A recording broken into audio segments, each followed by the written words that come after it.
సహోదరుడు టామ్, ధన్యవాదాలు మీకు. నీకెక్కడున్న ఆ చిన్నదాన్ని, ఆ సంపుటిదంతా ఇస్తావా? నీవు ఇవ్వగలిగితే ఈ రాత్రి నేను ఇక్కడికి వచ్చుటకు మానుకుందామనుకున్నాను.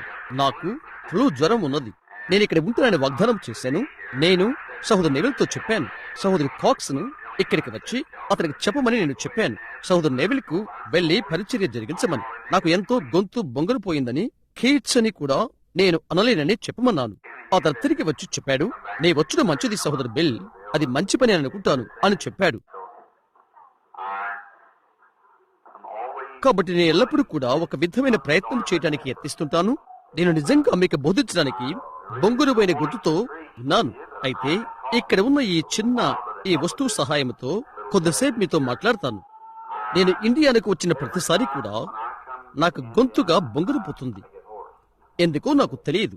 అయితే ప్రతిసారి అలాగే అవుతున్నది. జలుబు చేస్తుంది. ఇక్కడ చాలా గుంటైనది. నేను ఇక్కడ దిగితే అది నేను ఓర్చుకోలేనంతగా ఉంటున్నది.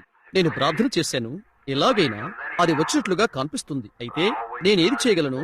నా శక్తి కొలదగా నేను ఎల్లవేళలా చేస్తాను. కాబట్టి ఆ విధముగా నేను ఎల్లప్పుడూ కూడా ప్రయత్నం చేస్తాను. నా యొక్క శక్తి కొలగదగా.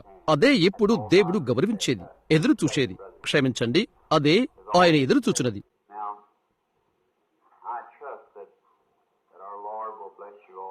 ఈ పరిచర్య అంతటితో కూడా ఈ శుక్రవారము, శనివారము, ఆదివారము మన ప్రభువు మిమ్మల్ని కందరికిని మీకు గొప్ప ఆశీర్వాదాలు అనుగ్రహించాలని నేను నమ్ముతున్నాను. కూటములు ఈ రాత్రి, రేపు రాత్రి జరుగుతవి. సహోదరు నెవిల్, అవును కదా, నేరుగా రేపు రాత్రి నుండి జరుగుతవి. నేను ఇక్కడికి రావాల్సి ఉన్నది. తర్వాత ఇక్కడికి విడిచి లూయిస్విల్ లో ఉన్నటువంటి ఒక మిషనరీ వర్గంతో మాట్లాడటానికి అక్కడికి వెళ్లవలసి ఉంటున్నది. నేను అనుకుంటాను అది 17 లేక 27 దేశములు ఒక మిషనరీ ర్యాలీలో ప్రాతినిధ్యం వహిస్తున్నారు. రేపు రాత్రికి వారి మధ్య కొద్ది నిమిషాలు ఉండటానికి వారు నన్ను రావాలని కోరారు. ఆదివారం ఉదయం. ఏంటది? సహోదరుడా, అతని మీద నీ చేయి ఉంచు.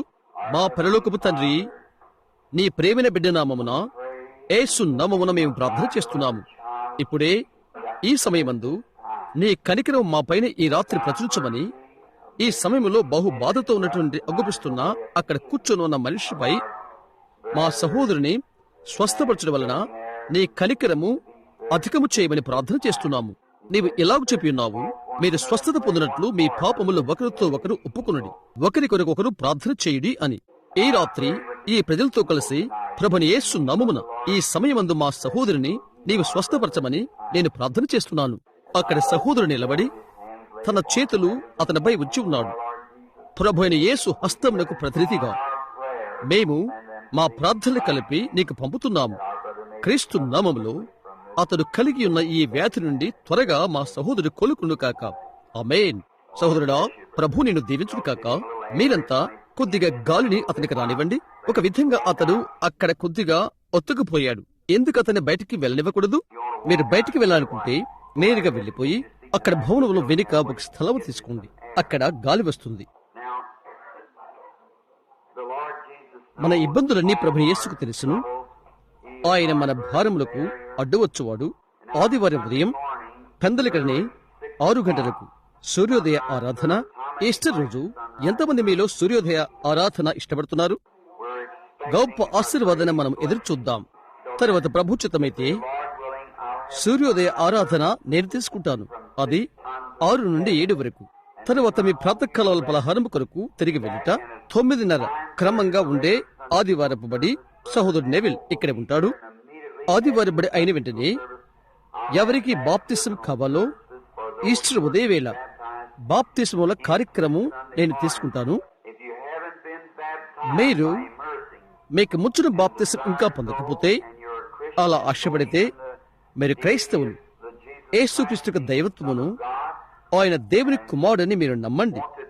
బాప్తిసం పొందడానికి ముచ్చటము ద్వారా బాప్తిసం పొందుటకు మా సహవాసంలో మీరు పాలు పొందుకోవాలంటే ఈస్టర్ ఉదయం 10:30కు మీరు ఇక్కడ ఉండాలనుకుంటే మేము ఆనందిస్తాం. మీ బట్టలు తెచ్చుకోండి. ఒకవేళ మీకు లేనట్లయితే ప్రత్యేకించి స్త్రీలకు వివిధమైన కొలతల్లో వారి యొద్ద వస్త్రాలు ఉన్నవి. పురుషులందరికీ లేవనుకుంటాను. అయితే ఈస్టర్ ఉదయము మీరు ఉండుట మాకెంతో ఆనందం. తరువాత ఆదివారం మధ్యాహ్నం సమాధి కార్యక్రమం జరుగుతుంది. ఒక చోట నుండి వచ్చి ఈ దేశంలో ఉంటున్నారు. కొద్ది కాలం క్రితము సహోదరు నెవిల్ బోధలో మార్పు నొందినవారు. ఆ పేరు ఈస్ట్ మరేదో అనుకుంటాను.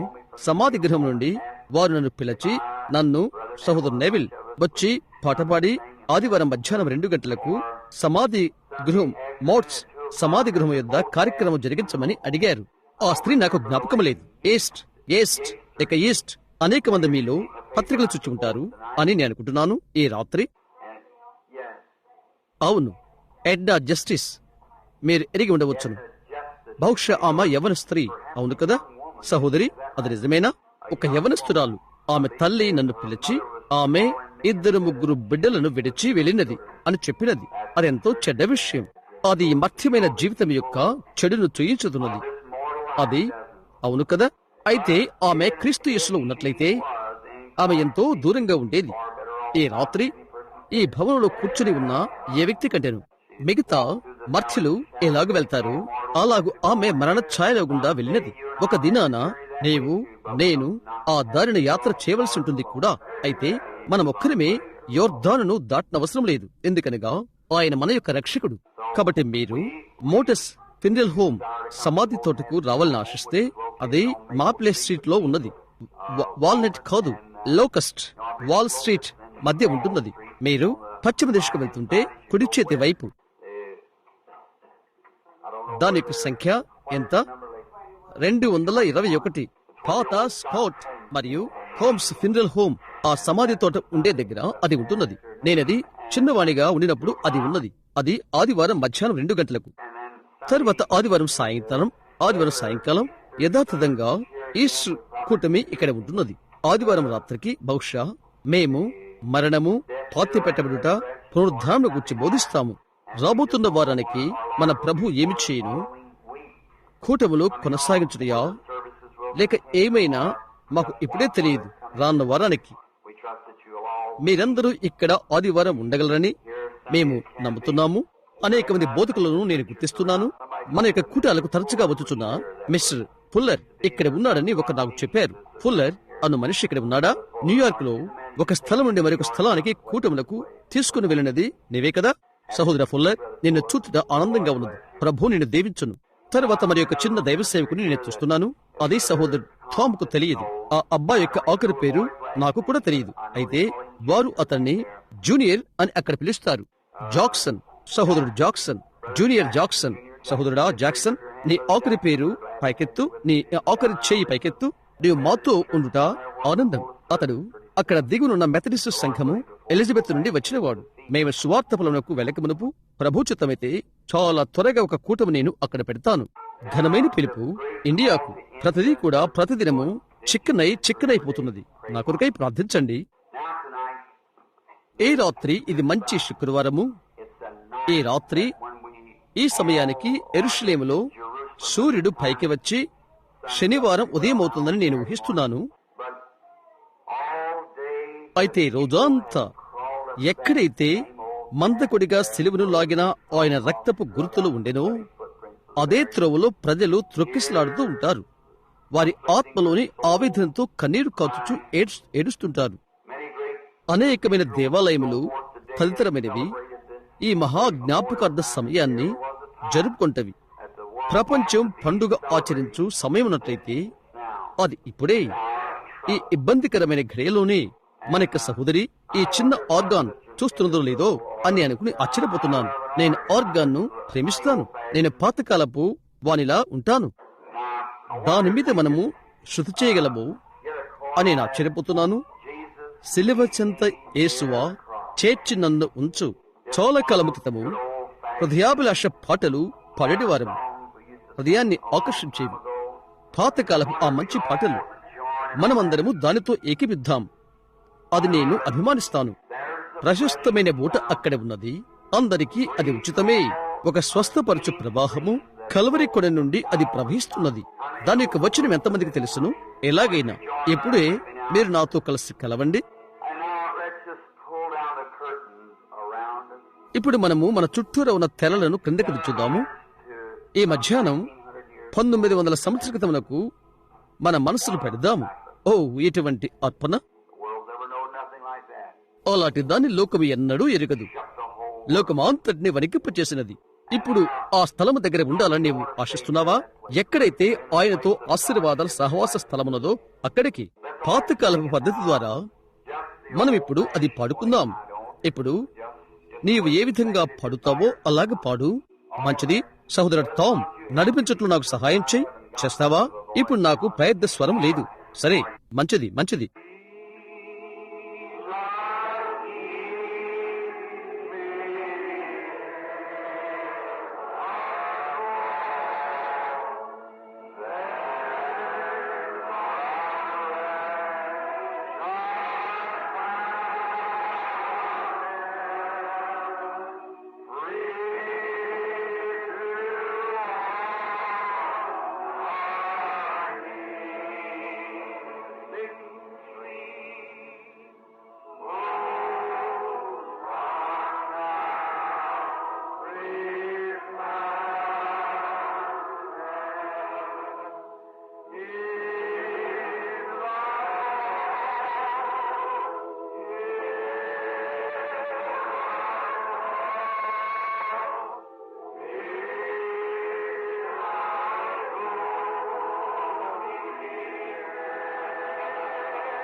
మీరు తల్ల వచ్చి ఉండగానే మీరు ఇష్టపడితే ఇప్పుడు దాన్ని చాలా నిదానంగా ఝుంకారం చేద్దాం.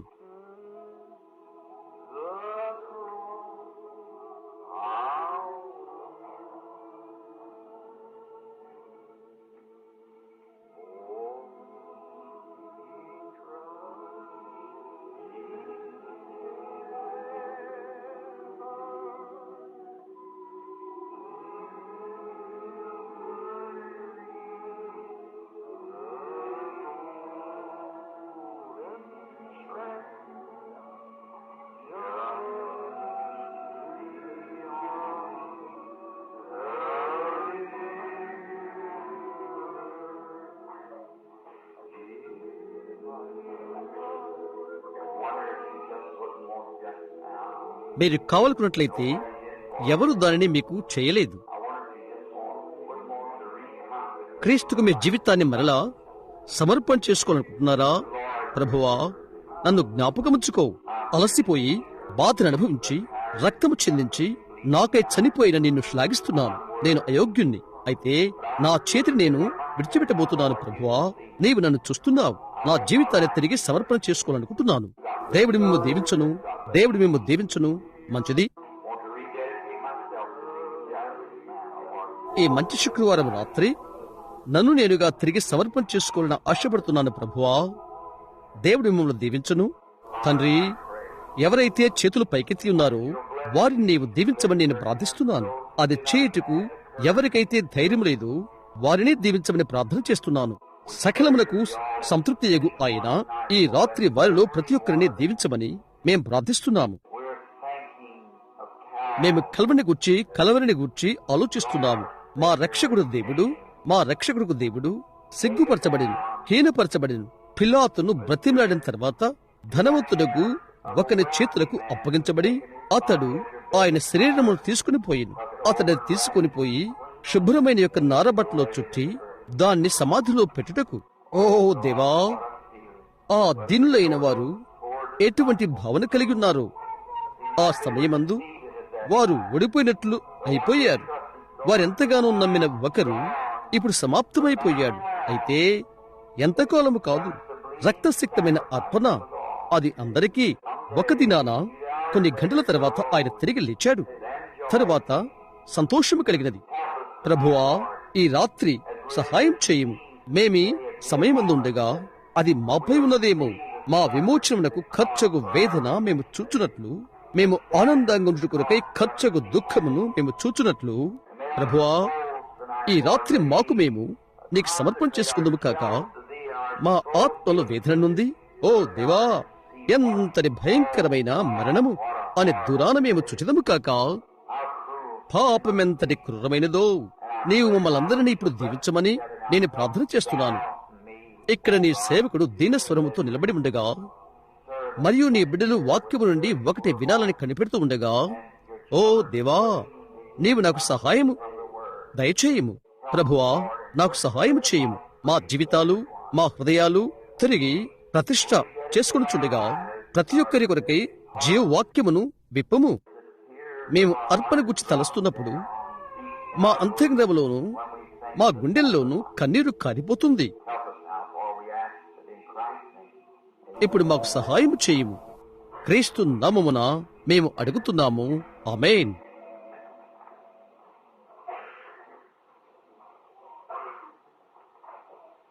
Just want to read a little now. మీరు నా కొరకై ప్రార్థించి అటు ఇటు తొనకక లక్ష్యముస్తే లక్ష్యం చెట్లయితే కొద్దిగా నేను చదవాలనుకుంటున్నాను. In the Isaiah, the యెషయాలో 53వ అధ్యాయం. we have ఈ దినం బహుశా మనం ఆకాశవాణి ప్రచారం మొదలైనవి విని ఉంటాము. నేను ఈ దినం క్రీస్తుని గురించి తలంచాను. నేను ఒక చోటుకు వెళ్లి అలాగే మోకరించలేను. నేను ఎలా ఏడవలసి వచ్చను. అక్కడ కల్వరిలో జరిగినదేదో నా మనస్సు గతమునకు వెళ్లిపోయి చూచినప్పుడు నేను ఏడ్చాను. నేను ఏ రేడియో ప్రోగ్రాం వినటానికి నేను అనుమతించలేదు. అయితే బహుశా వారు సువార్తలో నుండి మాట్లాడారు. బహుశా రేపు రాత్రి మనం ఆ నిర్ణయ ప్రమాణమును సమీపిద్దాము. అయితే ఈ రాత్రి పాత నిబంధనకు అక్కడికి వెళ్దాం. పాపము యొక్క క్రూరత్వము మన జీవితములలో నుండి పాపమును తీసివేటుకు ఖర్చుకు అపరాధ రుసుము. యెషయా 53లో ప్రభు రాకడకు 712 సంవత్సరాల క్రితము ప్రవక్త అభిషేకించబడి అతడి మాటలు చెప్పి ఉన్నాడు. who has believed our report, to whom of the arm of the Lord is revealed, for he shall grow up before him as a tender మేము తెలియజేసిన సమాచారం ఎవడు నమ్మెను? యెహోవా బాహువు ఎవనికి బయలుపరచబడెను. లేత మొక్కవలెను, ఎండిన భూమిలో మొలచిన మొక్కవలెను. అతడు ఆయన ఎదుట పెరిగెను. అతనికి స్వరూపమైనను సొగసైనను లేదు. మనం అతని చూచి అపేక్షించినట్లుగా అతని యందు స్వరూపము లేదు. అతడు తృణీకరింపబడిన వాడును, ఆయను మనుషుల వలన విసర్జింపబడిన వాడును, వ్యసనాక్రాంతుడుగాను, వ్యాధిని అనుభవించిన వాడుగాను, మనుష్యులు చూడనలనే వాడుగాను ఉండెను. అతడు తృణీకరింపబడిన వాడు కనుక మనము అతనిని ఎన్నిక చేయకపోతేమి. నిత్యముగా అతడు మన రోగములను భరించెను, మన వ్యసనములను వహించెను. ఆయనను మొత్తబడిన వానిగాను, దేవుని వల్ల బాధింపబడిన వానిగాను, శ్రమనొందిన వానిగాను మనం అతనిని ఎంచుతిమి. మన అతిక్రమ క్రియలను బట్టి అతడు గాయపరచబడెను, మన దోషములను బట్టి నలుగగొట్టబడెను. మన సమాధార్థమైన శిక్ష అతని మీద పడెను. అతడు పొందిన దెబ్బల చేత మనకు స్వస్థత కలుగుచున్నది. మనమందరము గొర్రెల వలె త్రోవ తప్పిపోతమి. మనలో ప్రతివాడును తనకిష్టమైన త్రోవకు తొలగెను. యెహోవా మనందరి దోషమును అతని మీద మోపెను. అతని దౌర్జన్యం నొందెను, బాధింపబడినను అతడు నోరు తెరవలేదు. వధకు తేబడి గొర్రెపిల్లయు, బొచ్చు కత్తిరించు వానితడి గొర్రెయు మౌనముగా ఉండినట్లు అతడు నోరు తెరవలేదు. అన్యాయపు తీర్పు నొందిన వాడై అతడు కొనిపోబడెను. అతడు నా జనుల అతిక్రమమును బట్టి మొత్తబడిన కదా. సజీవుల భూమి నుండి అతడు కొట్టివేయబడెను. ఆయనను అతని తరం వారిలో ఈ సంగతి ఆలోచించిన వారెవరు? అతడు మరణమైనప్పుడు భక్తులతో అతనికి సమాధి నియమింపబడెను. ధనవంతుడి యొద్ద అతడు ఉంచబడెను. నిశ్చయముగా అతడు అన్యాయమేమీ చేయలేదు. అతని నోట ఏ కపటమును లేదు. అతను నల్లగొట్టుటకు యెహోవాకు ఇష్టమాయెను. ఆయన అతనికి వ్యాధి కలుగ చేసెను. అతడు తన్ను తానే అపరాధ పరిహార్థ బలి చేయగా అతని సంతానము చూచును. అతని దీర్ఘాయుష్యవంతుడగును. యెహోవా ఉద్దేశ్యము అతని వలన సఫలమగును. ఏ రాత్రి లేఖనం యొక్క పాఠమును దాన్ని ఇలాగు పిలిచినచో నేను 6వ వచనమును తీసుకుంటాను. మనమందరము గొర్రెల వలె త్రోవ తప్పిపోతమి. మనలో ప్రతివాడును తనకిష్టమైన త్రోవకు తొలగిను. యెహోవా మనందరి దోషమును అతని మీద మోపెను. కొద్ది క్షణాలు నేను మాట్లాడవాలనుకుంటున్నాను. మన మధ్యకు ప్రభు యొక్క ఆనందం వచ్చినప్పుడు మనం అన్ని వేళల్లో ఆనందిస్తాము. మీతో కలిసి నేను ఎంతగానో ఆనందపడుతున్నాను. అది పొందుకుంటానికి ఎంత విలువవుతుందో మీరు నిదానించి ఎప్పుడైనా ఆలోచన చేశారా? దాని వెనుకనున్న ధర ఎంతో మీరు ఎప్పుడైనా గ్రహించారా? దాని న్యాయ తీర్పు ఏంటో, పాపం యొక్క అపరాధ రుసుము ఎంతో మీరు గ్రహించారా? పాపం ఎంత క్రూరమైనదో దేవుని కుమారుడు కల్వరి యొద్దకు వెళ్ళుటకు కారణమైనది. దేవుడు ఆయన్ను మొత్తాడు. ఆయన వైపు చూడకుండా తల త్రిప్పుకున్నాడు. ఆయన్ను మొత్తాడు. ఆయన్ను బాధపరిచాడు. చూడు, ఆయన ఎవరై ఉండినది. నేనిప్పుడు మీ కొరకై చిన్న చిత్రమును గీయాలనుకుంటున్నాను. మాట్లాడుతూ Let's all of us take a little trip tonight ఈ రాత్రి మనమంతా ఒక చిన్న ప్రయాణం చేద్దాము. చిన్న ఓడలు, ఒక చిన్న విమానములు, ఏలాంటి నక్షత్రము మరి ఏది లేకముందు లోకము లేక ముందున్న 100 మిలియన్ల సంవత్సరాల యుద్ధకు మనం వెళ్దాం. అక్కడ నీవు శూన్యమును తప్ప ఏది చూడలేవు. ఆ సునితి అంతా దేవుడే. ఆదియందు దేవుడుండెను. ఒక చిన్న తెల్లని వెలుగు ఉనికిలోనికి వచ్చుచున్నట మనం గమనిద్దాము. మనము దాన్ని ఇలాగ పిలుద్దాము, హేలో. అది దేవుని కుమారుడు, ఆదియందు దేవుని యొద్ద నుండి బయటకు వెళ్లిన లోగాస్. అలాగైతే ఆయన ఏ విధముగా అక్కడ నిలబడి ఉండెను? ఆయన మనస్సులో లోకము ఏ విధముగా ఉండవలెనో లేక ఉండునో ఈ చిత్రపటమంతా ఆయన మనస్సులో గిచ్చుకున్నాడు. ఆయన పలికాడు, వెలుగు కలుగును కాక అని. ఒక పరమాణువు చితికి ముందుకు ఛేదించుకుని వచ్చినది. అణువు లేక పరమాణువు సంబంధమైనది వెళ్లిపోయినది. మొట్టమొదటి అణు ప్రేలుడు అది. అటు తర్వాత ఆ పరమాణువులు పొరుగైపోయి అధికమైపోయినవి. బొగ్గుగా అగునంత వరకు అక్కడ ఉన్నంత తేమ ఛేదించుటకు ప్రారంభమైపోయి అణువులు విడిపోయినవి. కొద్దిసేపిన తర్వాత అక్కడ ఒక నక్షత్రం వచ్చినది, లేక చిన్న మిసైల్ ఒక మిసైల్ మొక్కయ్యి లేక ఒక విసిరిన బాణం వంటిదై గాలిలో పయనిస్తూ వెళ్లిపోయినది. ఆయన దాన్ని కొన్ని మిలియన్ల సంవత్సరాలు గమనించి ఉండవచ్చును. ఆ తర్వాత అది నిలిచిపోయినది. ఆయన తొందరపడలేదు. ఆయనకెంతో సమయం ఉన్నది. యుగ యుగములు ఆయన ఆది నుండి అంతం వరకు ఉన్నాడు. ఆయనకు సమయం అనేది లేదు. ఆ తర్వాత మరొకటి ఎగిరిపోయినది. ఆయన దానిని ఈ మార్గం నిలుపు చేశాడు. ఆయన చేస్తున్నదేంటి? ఆయన తన మొదటి బైబిల్ను వ్రాస్తున్నాడు. మొట్టమొదటిగా వ్రాసిన మొదటి బైబిల్ ఆకాశములలో వ్రాయబడిను. అది జొడాయిక్ రాశి చక్రము. అది కనితో ప్రారంభమైనది. ఆయన మొదట ఎలాగ వచ్చనో అది లియో పులితో సింహముతో ముగిసినది. రెండవ రాకడ ఆయన మొదటి బైబిల్ వ్రాస్తున్నాడు. రెండవ బైబిల్ వ్రాయబడినది. అది హనోకు ద్వారా వ్రాయబడి ఉన్నది, పిరమిడ్ లో పెట్టబడినది. మూడవ బైబిల్ వ్రాయబడినది, ఆఖరిది. అది ఇదే. దేవుడు ఎల్లప్పుడూ కార్యాలను 3లో చేస్తాడు. దేవుడు 3లో సంపూర్ణుడు. ఆయన పరిపూర్ణుడు. క్షమించండి, తండ్రి, కుమారుడు, పరిశుద్ధాత్మలో ఆయన పరిపూర్ణుడు. నీతిమత్వం, శుద్ధీకరణ, పరిశుద్ధాత్మ బాప్తిసములో ఆయన పరిపూర్ణుడు. ఆయన మూటిలో ఆయన పరిపూర్ణుడు. మనం ఆయన పని ఉన్నాము కనుక మనము 3లో పరిపూర్ణులం. ప్రాణము, శరీరము, ఆత్మ. మన యొక్క శరీరము నరముల వలన, రక్తము వలన, మాంస కణముల వలన స్వాధీనపరచబడుతుంది. 3 అన్ని 3లో పరిపూర్ణమవుతుంది. తరువాత ఆయన పలికాడు. ఆయన అవన్నీ చేసిన తర్వాత ఆయన చెప్పాడు, ఈ చిన్న హేలో అనగా గొట్టములాంటి చిన్న కాంతి, ఈ చిన్న హేలో ఈ లోకంపై లేక ప్రపంచంపై కదలుచునుట నేను చూడగలుగుతున్నాను.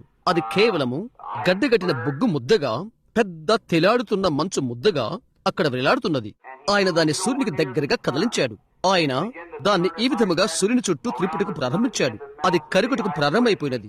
ఆ పెద్ద మంచుగడ్డ దిబ్బలు చిరుగుతూ వదిలేనివి.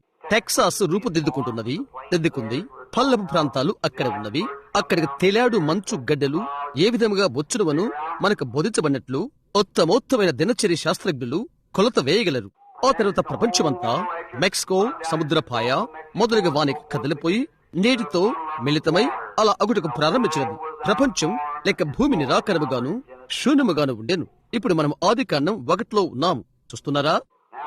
ఆ తరువాత దేవుడు కదిలిపోయి నీటి నుండి విశాలమును వేరుపరిచాడు. ఆయన వెలుగును సృజించాడు. ఆ తర్వాత ఆయన తన సృష్టిని చేశాడు. ఆయన దాన్ని చేసిన తర్వాత చెట్లు, మొక్కలు మొదలైనవన్నీ వచ్చినవి. ఓ, ఎంతటి మనోహరమైన నిర్మాణము ఆయన చేశాడో! ఆయన దాన్ని ప్రేమించాడు. అది అందంగా ఉన్నది. అది మంచిదైనట్టుగా ఆయన చూశాడు, తలంచాడు. కనుక ఆ స్థితిలో దానిని ఆయన విడిచిపెట్టలేకపోయాడు. దానితో ఒకటి ఆయన విడవలసి ఉండేను. కాబట్టి ఆయన చెప్పాడు, మనము బహువచనము నరుని చేయుదము. బహువచనము మన పోలిక చొప్పున నరులను చేయుదము.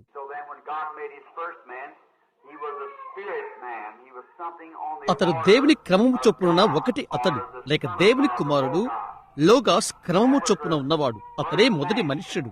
ఆ తర్వాత నేటి దినాన విశ్వాసని పరిశుద్ధాత్మ నడిపిస్తున్నట్లుగా జంతు ప్రాణినంతా నడిపించు అధికారము ఆయన నరుడికిచ్చాడు. ఇక్కడికి వెళ్ళు, ఇది చేయి. మనం పరిశుద్ధాత్మకు లోబడినట్లో సంపూర్ణంగా ఉంటే, ఆ దినమందు ఆదాము జంతువులు నడిపించినట్లుగా దేవుడు పరిశుద్ధాత్మ వలన మనల్ని నడిపించును. దేవుడు వారిని చేశాడు. అది చేసిన తర్వాత ఆయన యొక్క తలంపునకు నడిపించబడి మట్టిలో నుండి ఆయన నరుని చేశాడు. భూమిని దున్నటానికి నరుడు లేడు, పని చేయుటకు భౌతికమైన ఉనికి ఎవరూ లేరు. కాబట్టి ఆయన మట్టిలో నుండి మానవుని చేశాడు. నేను అక్కడే ఆలోచన చేస్తున్నాను, వృక్షశాస్త్రవేత్త గాని లేక విజ్ఞాన శాస్త్రవేత్త గాని మరియు క్రైస్తవ్యం ఒకరితో ఒకరు పొట్లాడుకోకూడదు. ఎందుకంటే విజ్ఞాన శాస్త్రం చెప్తున్నది నరుడు పరిపరి విధములుగా జీవము నుండి వచ్చాడని.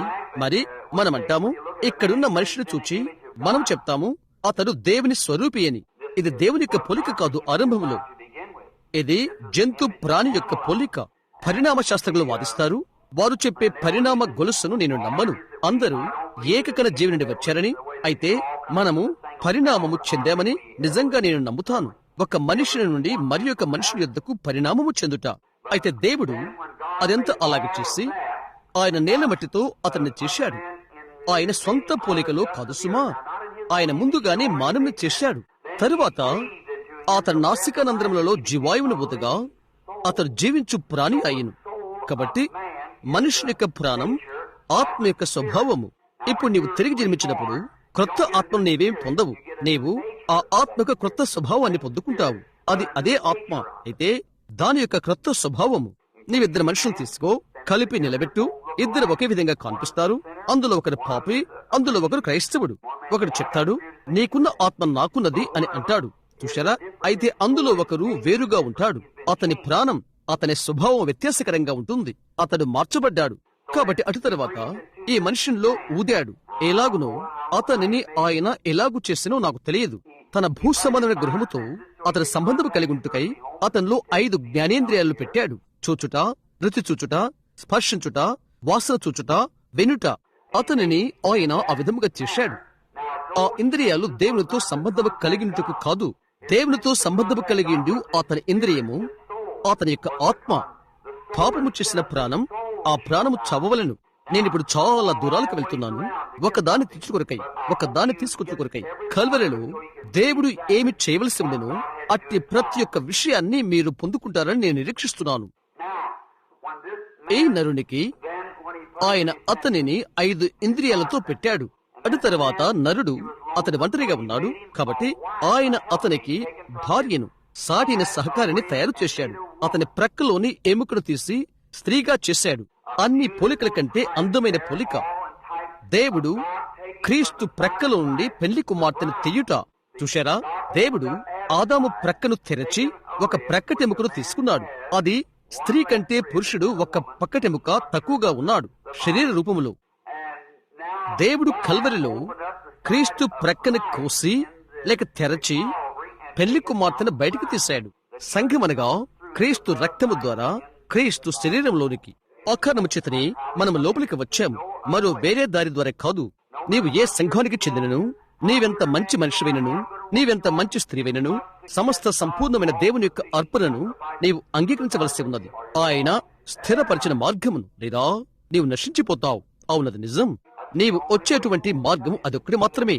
అది అక్కడి నుండి ఒకే ఒక మార్గం ఉన్నది. అది ద్వారము. యేసు భూమిపైన ఉన్నప్పుడు ఆ ఖ్యాతిగాంచిన ఉపమానమును బోధించాడు. ఆయన చెప్పాడు, పెండ్లి విందు సిద్ధమై ఉన్నది. ప్రతి ఒక్కరికి వస్త్రం ఇయ్యబడి ఉన్నది. వస్త్రము లేని ఒక్కనిని అతడు కనుగొన్నాడు. అతడన్నాడు, స్నేహితుడా, వస్త్రం లేకుండా నీవెలా వచ్చితివి? తూర్పు దేశవాసుల అలవాటు ఇది. పెళ్లి కుమారుడు ప్రతి వ్యక్తిని ఆహ్వానించినప్పుడు అతడు ఆహ్వానమిస్తాడు. అతడు 50 మందిని ఆహ్వానించినట్లయితే అతని యొద్ద 50 వస్త్రాలు ఉంటవి. అతడు తలుపునొద్ద నిలబడి ఒక చోట నిలబడి పేదవాడు కాని ధనికుడు కాని ప్రతిసారి అతడు లోపలికి వచ్చినప్పుడు అతడు ఆ వస్త్రాన్ని అతనికి ధరింపు చేస్తాడు. అలాగున అతడు ధనికుడైనది పేదవాడైనది ఎవరికి తెలియదు. వస్త్రం ధరించుండు చేత అందరూ ఒకే విధంగా కనిపిస్తారు. ఈ దినాన దేవుడు ఆ విధముగా చేయును. ఒక పోలికై ఉన్న పరిశుద్ధాత్మను ఆయన ఇచ్చును. ఆహ్వానించబడిన ప్రతి ఒక్కరు మనమంతా ఒక్కటే. ఇతనిని కాదు, అతనిని కాదు, అతని కంటే ఇతడు కొంచెం బాగున్నాడు కాబట్టి అతనిని కాదు, ఇతని కంటే అతడు కొద్దిగా ఎత్తుగా ఉన్నాడని కాదు. పెండ్లి విందుకు ఆహ్వానించబడిన వారు దేవుని యొక్క దృష్టిలో మనమంతా సమానులమే. ఆ తర్వాత అతడు లోపలికి వచ్చి అతడు ఒకని చూశాడు. లోపలికి వచ్చు ఒకే ఒక ద్వారము ఉన్నది. ఎందుకంటే అతడే వస్త్రాలు ఇవ్వబడేది. అక్కడే వస్త్రాలు ఇవ్వబడుతుంది. భోజన బల్ల యొద్ద వస్త్రము లేకుండా ఉండిన ఒక మనిషిని అతడి కనుగొన్నాడు. అతడు అడిగాడు, స్నేహితుడా, ఇక్కడ నీవేమి చేస్తున్నావు? నీవెందుకు వస్త్రము ధరించుకోలేదు? ఆ మనుష్యుడు మౌనే ఉన్నాడు. అతడు కిటికీ ద్వారా లేక మరో విధముగా లోపలికి వచ్చాడు. ద్వారం గుండా అతడు రాలేదు. క్రీస్తు ద్వారా వచ్చు ప్రతి ఒక్కరూ, క్రీస్తు శరీరంలోకి వచ్చువాడు వస్త్రమైన పరిశుద్ధాత్మను పొందుకును. ఆయన అక్కడే నిలబడి ఉన్నాడు. అది నీకు ధరింపు చేయుటకు నీ వచ్చిన వెంటనే చూశారా, అదే ఆయన వాగ్దానం చేసినది, అదే ఆయన చేయనది. సరే, ఇప్పుడు అక్కడ వెనకాల ఆరంభంలో ఏదెనులో అతని కొరకు సహకారిని భార్యను ఆయన చేశాడు. మ్యాగజైన్లలో కొందరు చిత్రకారులు చిత్రించిన ఈ పటాలు మీరు చూశారా? అవి బహుహీనమైన ప్రేరణలు. హవ్వ వెంట్రుకలు అలా అతికించుకుని ఉండుట. ఓ, ఎంతటి భయంకరమైన దృశ్యం అది. ఆమె మన తల్లి అని నీవు చెప్తావా? దాన్ని శ్లాఘించే ఏ ఒక్క వ్యక్తి లోకంలో ఉండడు. భూమి మీద ఉన్న వారందరికంటే హవ్వ బహు అందమైన స్త్రీ అని నేను నమ్ముతాను. అవునది నిజం. ఆదాము ఆమె వైపు చూచినప్పుడు ఈ దినమున మానవులలో ఆ బాధ వచ్చుట అది తెలియచేయుచున్నది. అది అలా కాకపోతే అది తలక్రిందులవుతున్నది. కాబట్టి ఆదాము హవ్వను తన భార్యనిగా స్వీకరించాడు. ఆ తర్వాత పాపం ప్రవేశించినది. అది ఏమై ఉండున్నది? నాకొక ఊహ ఉన్నది.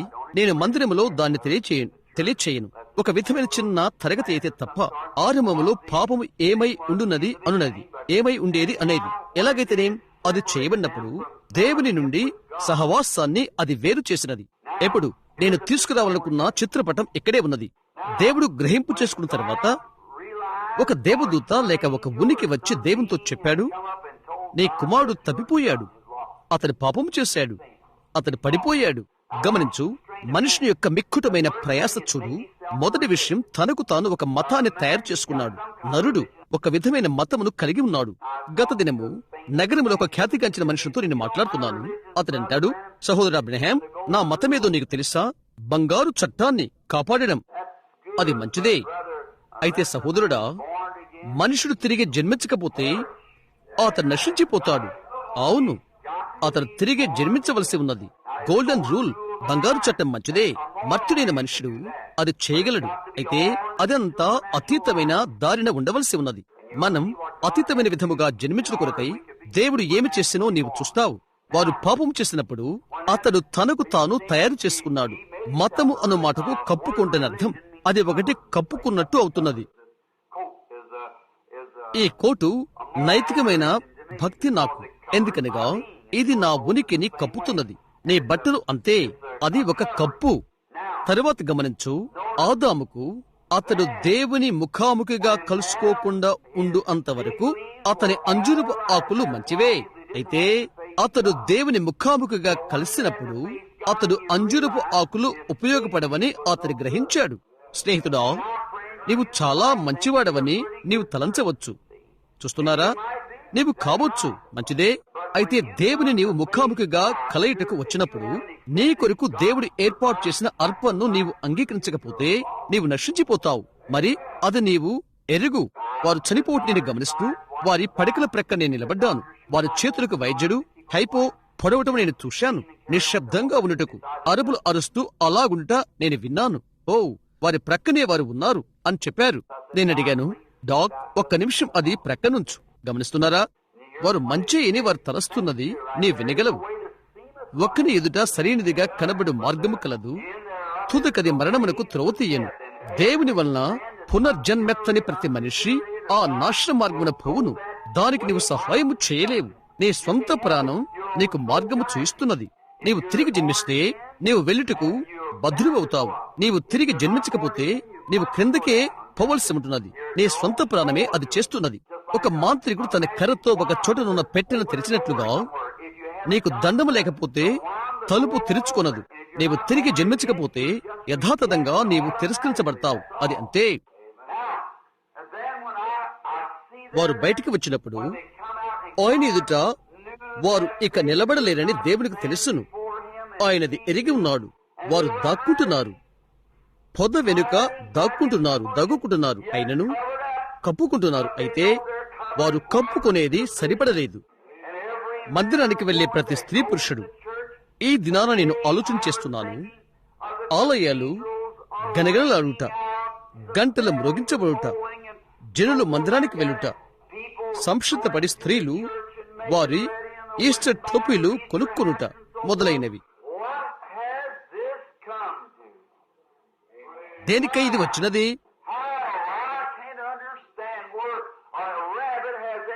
కుందేలుకు పునరుద్ధానానికి ఏముందో నాకు అర్థం అవ్వట్లేదు. లేదండి, క్రీస్తు యొక్క పుట్టుకకు క్రిస్మస్ చెట్టుకు ఏంటి సంబంధం? స్నేహితులారా, అది అన్యత్వం. మనం ఎక్కడో దారి దిగి ఉన్నాం. అవునది నిజం. అయితే ఇప్పుడు నిజముగా తిరిగి జన్మించిన స్త్రీ పురుషుడు గ్రహిస్తారు. ఎందువల్లంటే నీ లోపల జీవం ఉండి అది తప్పని నీకు తెలియచేస్తున్నది. అది నిజమేనా? గమనించండి, హవ్వ ఆదాములు. ఓ, నేను దాని గురించి ఆలోచన చేస్తున్నప్పుడు నాకున్న ఈ ఇన్ఫ్లుయెన్జా జ్వరము ఉన్నదనే తలంపు పోగొట్టుకున్నాను. పురాతన ఆరంభము నేను ఆలోచన చేస్తున్నప్పుడు గమనించు, రక్తంలో కూర్చుని నీవు మాట్లాడు. ఇక్కడే కొంచెం కాలము క్రితము ఆ పెద్ద మెథడిస్టు సమావేశంలో మెథడిస్టు పాటల పుస్తకములో నుండి రక్తపు సంబంధితమైన పాటలు తీసివేయటకు వారు లెక్కిస్తున్నప్పుడు ఇది వధశాల మతము కాదు, జంతువులు నరికే మతము కాదు. ఇంకా అన్నారు, మాకు గౌరవప్రదమైన మంచిది ఒకటి కావాలి. సహోదరుడా, దేవుడు స్వీకరించే విధము అది కాదు. నేను రక్తము చూచినప్పుడు నేను దాటిపోయేదను. రక్తం మాత్రమే అక్కడ ప్రత్యామ్నాయముగా ఉన్నది. రక్తములో ప్రాణముంటున్నది. మీరు మాంసము తిని రక్తమును నేల మీద పారిపోయవలెను. అది ప్రాణము. చూశారా?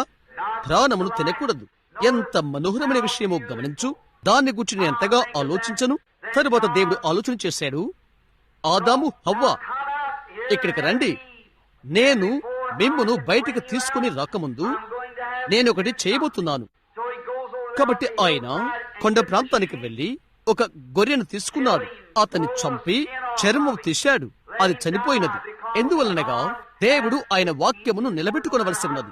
నీవెంతటి మంచి పురుషుడవైనా, నీవెంతటి మంచి స్త్రీవైనా, నీవెవరివైనా, అది దేవుడు ఆయన వాక్యమును కాపాడుకొనును. ఆ కారణము చేతనే పరిశుద్ధాత్మ పొందుట కొరకై పెంతెకోస్తు పండుగ దినమున కన్య మరియ అక్కడికి వెళ్ళవలసి ఉన్నది. మిగతా వారు చేసినట్లుగా.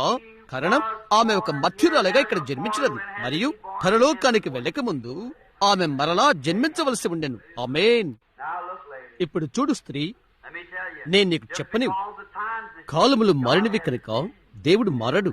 దానికి ఏది కుదువుగానైనా నీవు రా, నీవు నశించిపోయావు. అవును, ఆ కల్వరి దినమున 1900 సంవత్సరాల క్రితము దేవుడు ఏమి చేశాడో దాని పక్షంగా ఈ దినమున నేను మాట్లాడుచున్నాను. ఇది చెల్లించుట కొరకై ఎటువంటి అర్పణను ఆయన చెల్లించనో చూయించుట కొరకై. అదే దేవుని యొక్క మార్గము. సరైనదిగా కనబడి మార్గము కలదు, అయితే సంక్షిప్తపరిచిన మార్గము దేవునికి కలదు. దేవుడు సంక్షిప్తపరిచిన మార్గమున నీవు అన్ని వేళల్లో వెళ్ళినట్లయితే నీవు ఎన్నడూ తప్పు చేయవు. ఇండియానాపోలిస్ కు వెళ్ళుటకై నీవు బయలుదేరినట్లుగా, లేక బ్రిడ్జి యొద్ద నీవు చెప్తావు, అక్కడ లూయిస్ విల్ ఉన్నదా? అవును, ఈ దారిన కుడివైపునకు వెళ్ళు, నువ్వు త్వరగా చేరుకుంటావు. అవును, నీవు నమూనా పటాన్ని తీసుకుంటే మంచిది. దాని చదువు, నీవు ఏ దారిని వెళ్తున్నావో చూడు. తరువాత ఇక్కడ మహిమకు వెళ్లే దేవుని యొక్క నమూనా పటం ఇదే. దీని చదువు, అది అక్కడే ఉన్నది. దాని దారి అంతా కూడా రక్తము ప్రోక్షించబడి ఉన్నది. నీవు దారి తప్పలేవు, రక్తాన్ని నీవు అనుసరించినట్లయితే. ఆమేన్. ఇప్పుడు నీవు చూడగలవు. చూశారా? అలా రక్తముతోనే వెళ్ళు, నీవు క్షేమంగా ఉంటావు. కారణం, మార్గము యొక్క ప్రతి మెట్ట యొద్ద రక్తపు అడుగు జాడలు ఉన్నది. అది ఆయన చేయకముందు అక్కడున్న దేవుని చూడు, అక్కడ ఉన్నటువంటి దేవుని చూడు. వారు పొందుకుంటకు నిలబడక ముందే అప్పుడే ఆయన వారిని చంపగలడు, ఆయన చేయగలడు. ఆయన సర్వసత్తాధికారం గల దేవుడు. ఆయన మాట ఆయన నిలబెట్టుకోవలసి ఉండెను.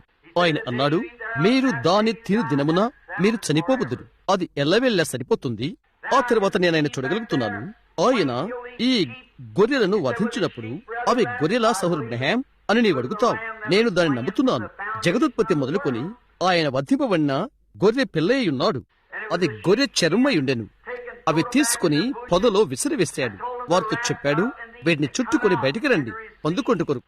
ఆదాము హవ్వలు ఆ రక్తముతోనున్న తోగులాడుతున్న చర్మాలను వారికి చుట్టుకున్నారు. మీరు ఊహించగలుగుతున్నారా? అందమైన సౌందర్యవంతమైన ఆ 2 మానవ శరీరాలు ఇప్పుడు రక్తముతోనున్న గొర్రె చర్మాలను చుట్టుకున్నారు. వారు అక్కడే నిలబడి ఉంటే నేను చూడగలుగుతున్నాను. దేవుడు అన్నాడు, ఆదామా, నాకు బదులుగా నీవు నీ భార్య మాట వినందున నేను నిన్ను మట్టి నుండి తీశాను, నీవు మన్నైపోదువు. హవ్వా, నా మాటకు బదులు నీవు సర్పం మాట విన్నావు కనుక లోకం నుండి నీవు జీవమును పొందుకున్నావు. లోకములోకి నీవు జీవమును తీసుకుని రావాల్సి ఉన్నది. నీ వేదనను నేను అధికము చేస్తాను. నీ భర్త మీద నీకు వాంఛ కలుగును. తరువాత ఆయన చెప్పాడు, సర్పమా, నీవిది చేశావు కాబట్టి అతడు ప్రాకిడి జీవి కాదు, అతడు జంతువు, నడుస్తాడు. పొలములోని జంతువులడి కంటే తెలివైనవాడు. వివరణగా ఉంచుకోండి, అది లేఖనము. మనుషుని వల్లే నచ్చాడు. అతడు ఆమెను మోసం చేశాడు. ఆయన చెప్పాడు, నీవు ఇది చేసేదివి కనుక నీ కాళ్ళు ఊడిపోయి నీ కడుపుతో నీవు ప్రాకుతావు.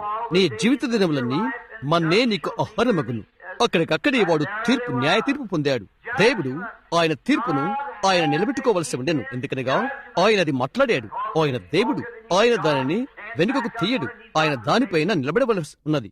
ఆయన దేవుడు కొరకై దేవుడు ఆయన వాక్యమును కాపాడవలసి ఉన్నది. అవునది నిజం. ఆ అభాగ్యులైన హవ్వను నేనెక్కడ ఊహించగలుగుతున్నాను. ఆమె పొడవాటి వెంట్రుకలు వెనుకకు వేలాడవేసుకుని ఆదాము వైపు చూచినది. ఆ పెద్ద విశాలమైన ఆకాశం వలె కాన్పించు నీలి కళ్ళు దేవుడు వారిని ఆ విధంగా చేశాడు. ఆ పెద్ద విశాలమైన ఆకాశం వలె కాన్పించు నీళ్ళ కళ్ళతో కన్నీళ్లు కారిపోతున్నవి. హవ్వ తన చుట్టుకునే వస్త్రం రెపరెప్ప కొట్టుకునిచుండగా దానిపైన రక్తముతో వారి కన్నీళ్లు కలిసి కారిపోతున్నవి. ఆదాము తన బలమైన దేహముతో ఆమెను పట్టుకుని ఉన్నాడు. అతని రొమ్మునకు ఆమెను అణించుకుని వారి కన్నీళ్లు మిళితమై గొర్రె చర్మాల మీద దిగి వచ్చుచున్నవి. రక్తము కిందకు కారుతున్నది. రక్తము అదంతా రక్తమయమైనది. అక్కడే ఇప్పుడు ఆయన చెప్పాడు, మీరు నా సన్నిధిలో నుండి బయటికి వెళ్ళిపోండి.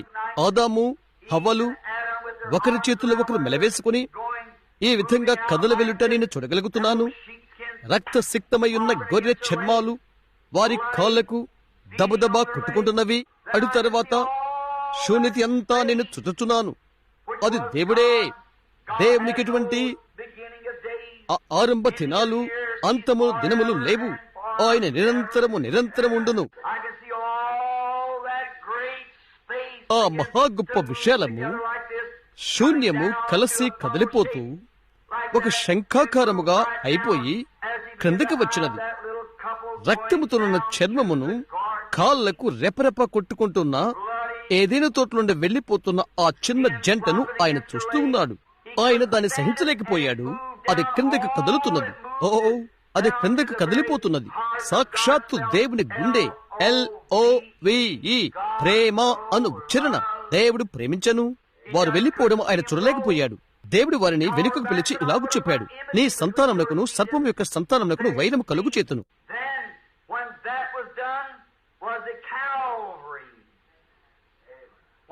అది జరిగినది, కల్వరిలో జరిగినది. ఒక స్త్రీ వలన ఆయన వచ్చినప్పుడు, కన్య వలన ఆయన పుట్టినప్పుడు, అక్కడ ఏదైనాలో కొద్దిగా నేను సంప్రదింపగలను. గమనించండి, అతిక్రమను బట్టి వారు ఏదైనా నుండి తొలివేయబడ్డారు. అతిక్రమాన్ని బట్టి ఆశీర్వాదాలన్నీ తెంచివేయబడ్డవి. నేను ఈ రాత్రి ఎలాగూ తలస్తున్నాను, అదే విషయం.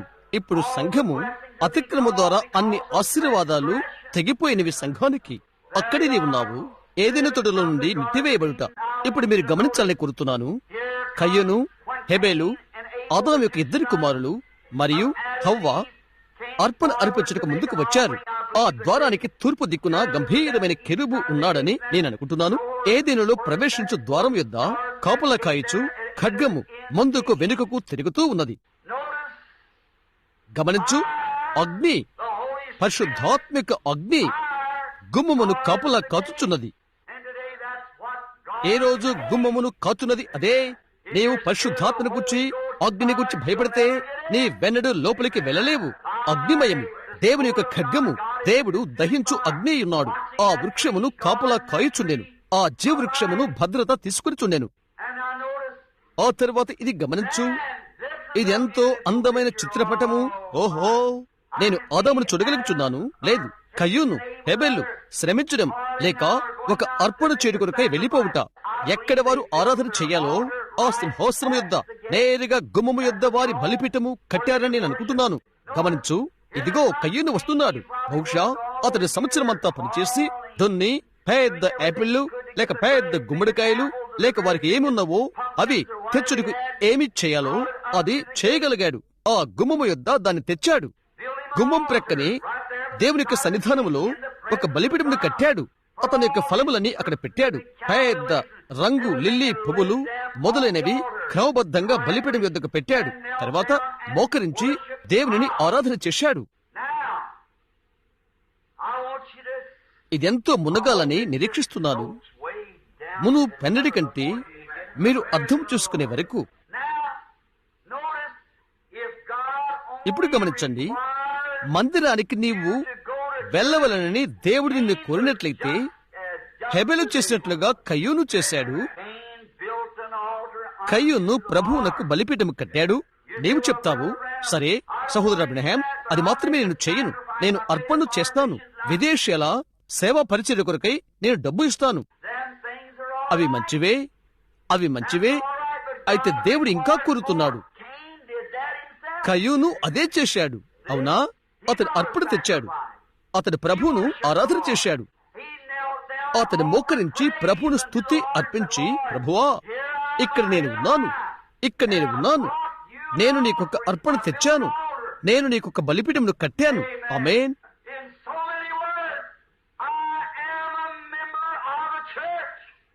అనేకమైన మాటలలో నేనొక సంఘ సభ్యుడును. అది అడుగు భాగమును తగలగలిగినదా? చూడు, నేను ఒక సంఘ సభ్యుడును, నేను నిన్నే నమ్మియున్నాను. ఇప్పుడు అది అడుగుకు వెళ్ళుచున్నది. నిజంగా అది లోతుగా ముంచుదం కాక, నేను దేవుని యొక్క విశ్వాసిని, నేను బలిపీఠమును కట్టాను, నేను అర్పణ తెచ్చాను. ప్రభువా, నేను ఇక్కడే ఉన్నాను, నేను నిన్ను ఆరాధిస్తున్నాను. దేవుడు దాని నుండి తన వీపును త్రిప్పుకున్నాడు. నిజం. ఒక ఈస్టర్ ఉదయం అది ఈ పట్టణంలో ఉన్న ఒక సంఘ కాపరి ఇలా అన్నాడు, బోధకుడా, ఈస్టర్ ఉదయం నేనేమి చేస్తానో తెలుసా?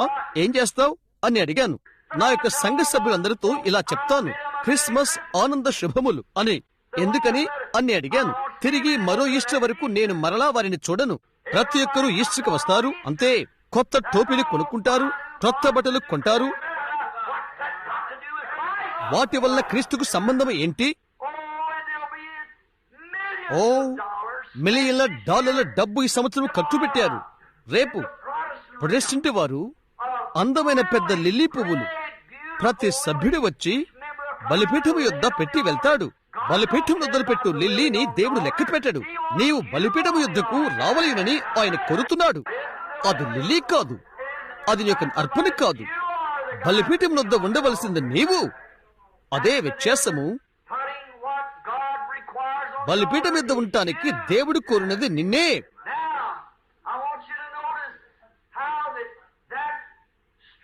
కయ్యూనుతో ఉన్న సాతాను యొక్క ఆ ఆరాటము నీవు గమనించాలని కోరుతున్నాను.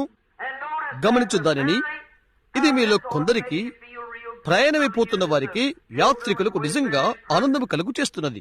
బహుశా చెప్పవచ్చు, మన మందిరంలో అది చేస్తాము, ఇది చేస్తాము, చేయాలని ఉంది. సంతృప్తి కలిగి ఉండండి. హల్లెలూయా. దేవుడు లేని పెద్ద ఆలయంలో ఉండుట కంటే వెనకాల సందులో చిన్న గదిలో దేవుడు ఉన్న దగ్గర నేను ఆరాధన చేస్తాను. అవునది నిజం, నిజం. అక్కడే అతడు పేదవాడు, గమనించు. ఆ తర్వాత కయ్యూను తన అర్పణ తెచ్చాడు, అక్కడ పెట్టాడు. గమనించు, అతడు సాతాను యొక్క దారిలో నుండి వచ్చినవాడు. ఎందుకనగా దేవుడు అది స్వీకరిస్తాడని అతడు అనుకున్నాడు.